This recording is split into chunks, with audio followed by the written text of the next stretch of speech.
Rozpoczynamy dzisiaj kampanię informacyjną na temat pracy przymusowej. Skąd wziął się nam ten pomysł? My w Fundacji La Strada od 25 lat wspieramy ofiary handlu ludźmi 24 godziny na dobę. I wśród tych osób jest większość ofiar pracy przymusowej. Część z tych osób nie jest ofiarami handlu ludźmi sensu stricto, ale są uznani za ofiary przekroczenia praw pracowniczych. Wówczas nie mają wielu uprawnień. To jest stanowczo za mało. Praca przymusowa jest procederem obrzydliwym, zostawia człowieka poharatanego, człowieka, który wstydzi się tego, co się wydarzyło, i człowieka, który naprawdę potrzebuje pomocy. Ale żeby te osoby tą pomoc otrzymywały, to musi być taka konsolidacja społeczna wokół pomagania im, a najpierw jeszcze wokół rozpoznawania tych przypadków. Ponieważ wierzymy głęboko w naturę ludzką, pomyślałyśmy sobie, że wystarczy, że ludzie będą wiedzieć, co to jest praca przymusowa, będą to rozumieć i wówczas wystąpią przeciwko temu zjawisku i przestaną je tolerować. Nasze poinformowanie społeczeństwa przybiera formę rocznej kampanii. Ważnym elementem naszej kampanii są badania świadomości społecznej na temat pracy przymusowej, ponieważ wiedza o problemie jest nieodłącznym elementem budowania kapitału społecznego na rzecz zmiany. Równocześnie im więcej wiemy o problemie, tym skuteczniej możemy go zwalczać. Ile więc wiemy o pracy przymusowej jako społeczeństwo? Niestety mało.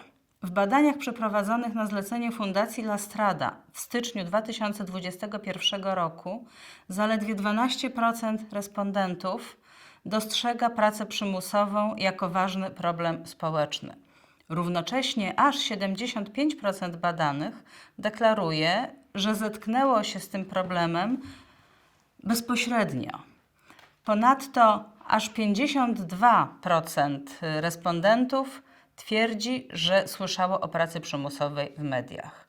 Dlatego uważamy, że w tej chwili jest bardzo dobry moment, aby zorganizować kampanię na rzecz zwalczania pracy przymusowej w polskim społeczeństwie.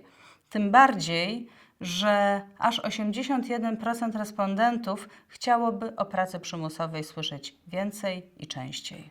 To jest kampania, która opiera się na 4 wydarzeniach artystycznych, wydarzeniach bardzo różnych.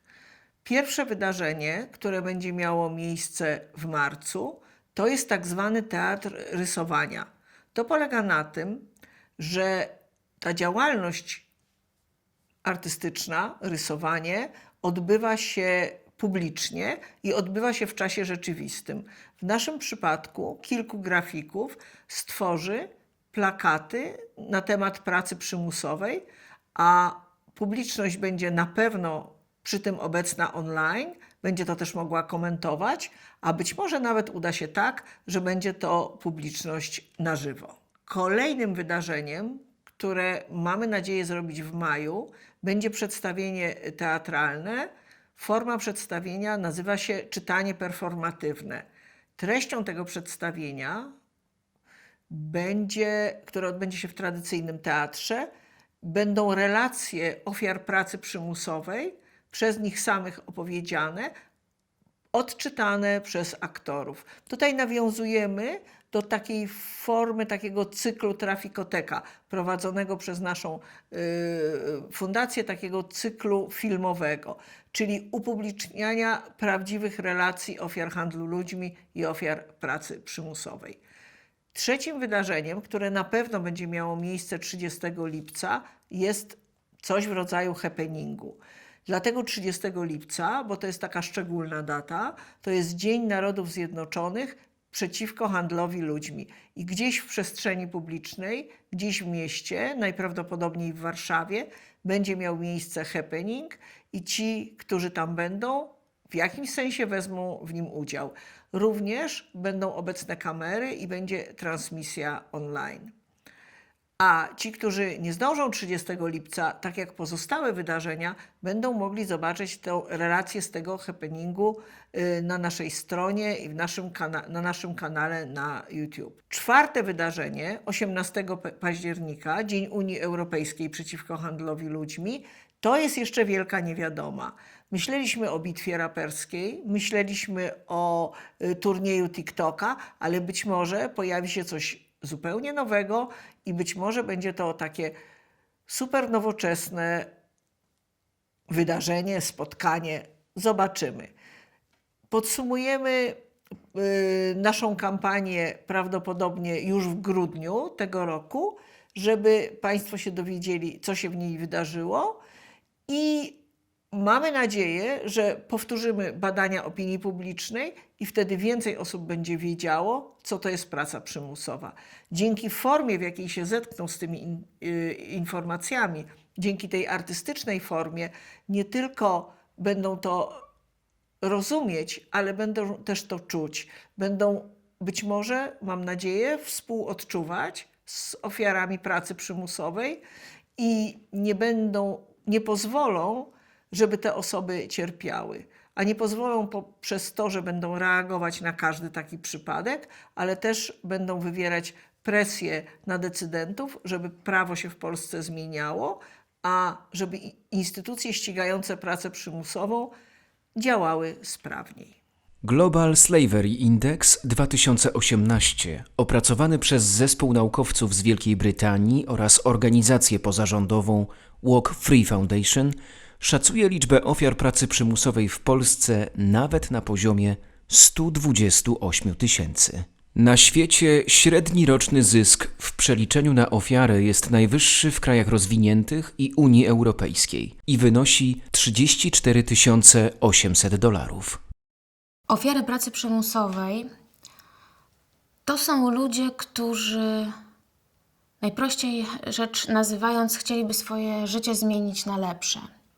Migranci, migrantki, kobiety, mężczyźni, ale również dzieci, którzy zmieniają swoje naturalne środowisko, swój kraj, po to, żeby poszukać lepszego życia, nie tylko dla siebie, ale również dla swoich rodzin, dla swoich najbliższych. Praca przymusowa jest wtedy, kiedy pracodawca wykorzystuje pracownika finansowo, stosuje przemoc psychiczną lub fizyczną, utrzymuje pracownika w przekonaniu, że nie może on odejść. Sprawcy pracy przymusowej nazywają siebie pracodawcami.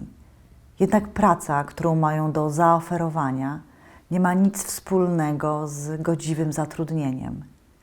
Tacy sprawcy czy tacy pracodawcy kierują się chciwością, żądzą zysku, wykorzystują trudną sytuację swoich pracowników oraz ich niewiedzę.